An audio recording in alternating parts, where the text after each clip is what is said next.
Uma das coisas mais interessantes em Longlegs, Vínculo Mortal, é o seu potencial de gerar uma discussão sobre estilo versus substância, sobre forma versus conteúdo, porque esse novo filme do diretor Osgood Perkins, filho do ator Anthony Perkins, que estrelou Psicose do Hitchcock, é um baita filme bem dirigido. Ele sabe exatamente as sensações que ele está procurando provocar e cada mínimo detalhe da linguagem narrativa procura cumprir essa função sensorial, que seria basicamente nos perturbar tremendamente com uma atmosfera pesada e sufocante que permanece ali incomodando a nossa paz de espírito mesmo de um jeito mais subliminar. Dito isso, eu sinto que a história que o filme tenta contar através desse estilo tão marcante nem sempre acompanha o mesmo nível de engajamento, nem sempre revela o mesmo cuidado na sua construção, o que justifica algumas pessoas sentindo que todo o hype ao redor do filme, e esse filme gerou um grande hype, né?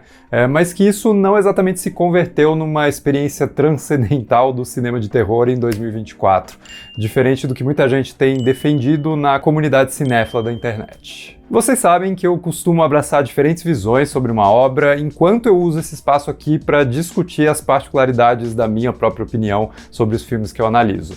Então eu vou começar falando sobre tudo aquilo que eu adorei em Longlegs, e tem muita coisa para se elogiar aqui, e depois eu comento aquilo que eu não curti tanto, né? E que impediu esse filme de ser mais do que só um bom filme de suspense, terror e exploração da persona maluca, ridícula, mas genial do Nicolas Cage. Que, aliás, deveria ser um subgênero próprio do cinema, né? Qual é o tipo de filme? Filme do Nicolas Cage. Ah, beleza, não preciso saber mais nada. Só para te situar, caso você não tenha ouvido falar desse filme antes, Longlegs não é uma versão adulta e violenta do Pernalonga dos Looney Tunes, mas poderia ser, né? Tipo os filmes macabros do Ursinho Pooh que estão saindo. Mas enfim, esse filme mostra a caçada de uma agente do FBI chamada Harker e o seu mentor a um serial killer que se autodenomina Longlegs e que parece provocar a morte das suas vítimas sem exatamente estar presente nos locais dos crimes. Só o que ele deixa para trás é uma carta enigmática que parece sugerir algo muito mais obscuro por trás das suas ações. Com isso em mente, o filme referencia, obviamente, o Silêncio dos Inocentes na sua ambientação dos anos 90 e o protagonismo de uma personagem feminina claramente mais vulnerável do que ela gostaria de transparecer, e mesmo o sobrenome da personagem interpretada pela Maika Monroe, a detetive Harker, lembra o Jonathan Harker que adentra o castelo do Drácula no livro do Bram Stoker. E até existe algo semelhante no jeito como Longlegs é essa figura vampiresca, né, que atormenta psiquicamente a protagonista.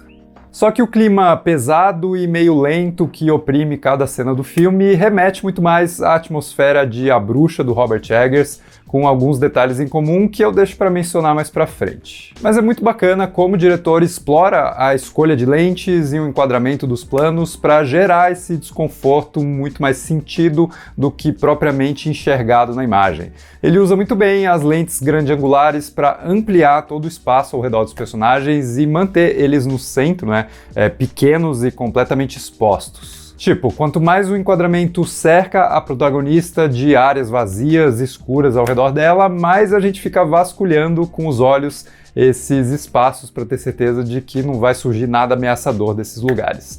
E nem sempre surge, mas às vezes surge sim, e é essa sensação de imprevisibilidade e exposição que está sempre perpetuando o incômodo e o senso de perigo constante. Mesmo o lance da centralização, né, colocar a Harker bem no meio do plano, incomoda bastante porque parece que existem olhos invisíveis observando a protagonista o tempo todo. E nesse sentido, a composição centralizada não está evocando ordem, equilíbrio ou até tédio, como costuma ser o caso, né, quando a gente pensa nos enquadramentos centralizados. Mas aqui, essa escolha narrativa traz justamente um senso de vigilância e até obsessão com a protagonista.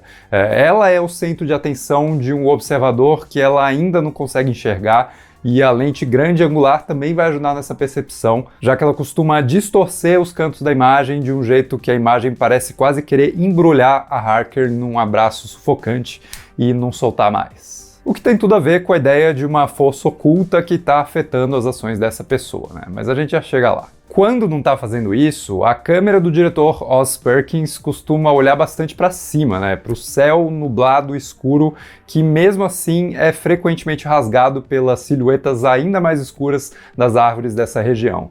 E com isso, parece que esse olhar do filme está sempre tentando buscar a presença de Deus, né, olhando para os céus, mas só o que ele encontra é a presença dessas sombras sinistras que surgem do chão, que estão completamente enraizadas nesse mundo sem esperança que os personagens habitam.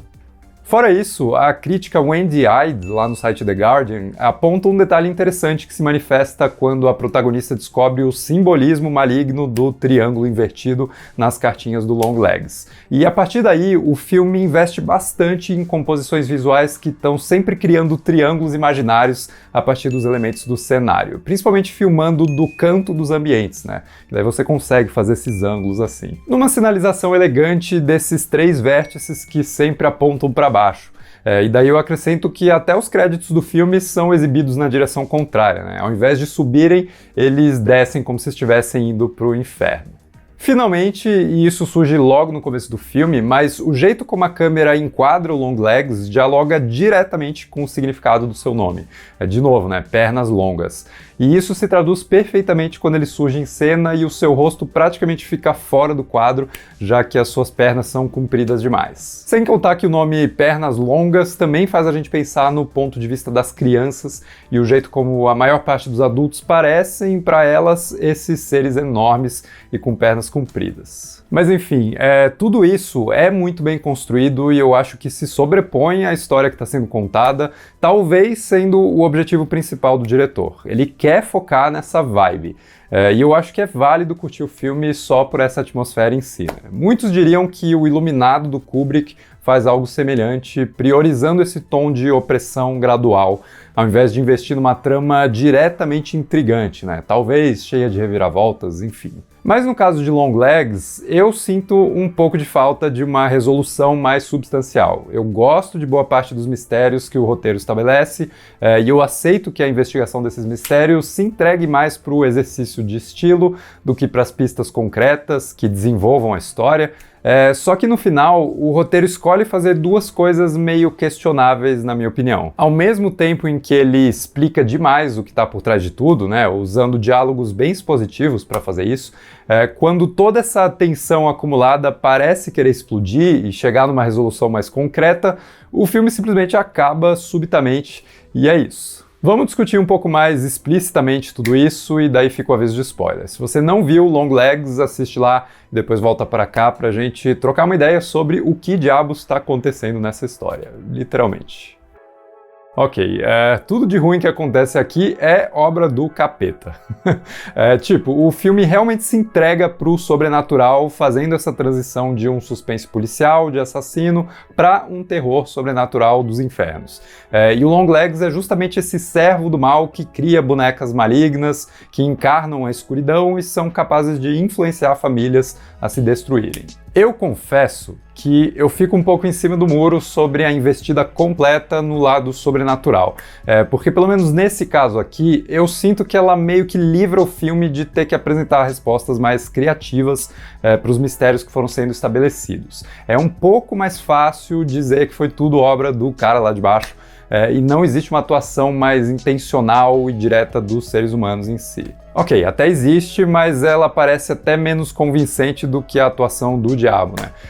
Essas bonecas criadas pelo Longlegs são prontamente aceitas como presente pelas famílias vítimas desse esquema do mal, só porque elas foram apresentadas por uma freira aparentemente bonzinha, né?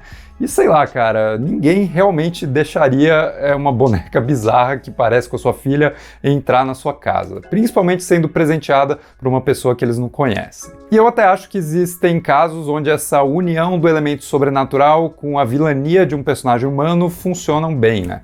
Mas aí eu vou puxar um filme completamente diferente e que nem é tão bem considerado assim, mas que eu adoro. No Cavaleiro Sem Cabeça, do Tim Burton, sim.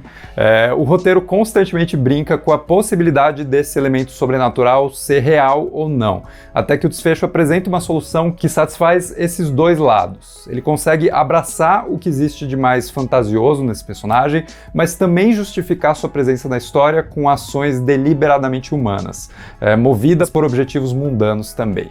De novo, filmes muito diferentes. É só um exemplo de como fazer funcionar essa mecânica. Mas tudo bem, essa é uma questão que eu admito ser mais pessoal mesmo, só que ainda assim eu não acho tão efetivo o jeito como o filme despeja essa resolução sobrenatural de uma só vez, num flashback expositivo, né? E depois, quando a coisa já tá explícita mesmo, ele tira a gente de cena sem que haja uma concretização maior desse elemento. Não que precisasse aparecer o diabão ali do Lenda do Ridley Scott para amarrar a história, eu até curto como a presença desse mal é expressada visualmente de um jeito tão contido, são olhos sinistros que surgem sutilmente por trás do véu preto da boneca, ou então a silhueta ameaçadora que engloba a figura de uma criança, né, e que já mete muito medo só de permanecer ali nos fundos. Mas a história em si termina sem me trazer algum tipo de resolução temática, né? É diferente da Bruxa do Robert Eggers, que amarra uma série de reflexões sobre determinismo,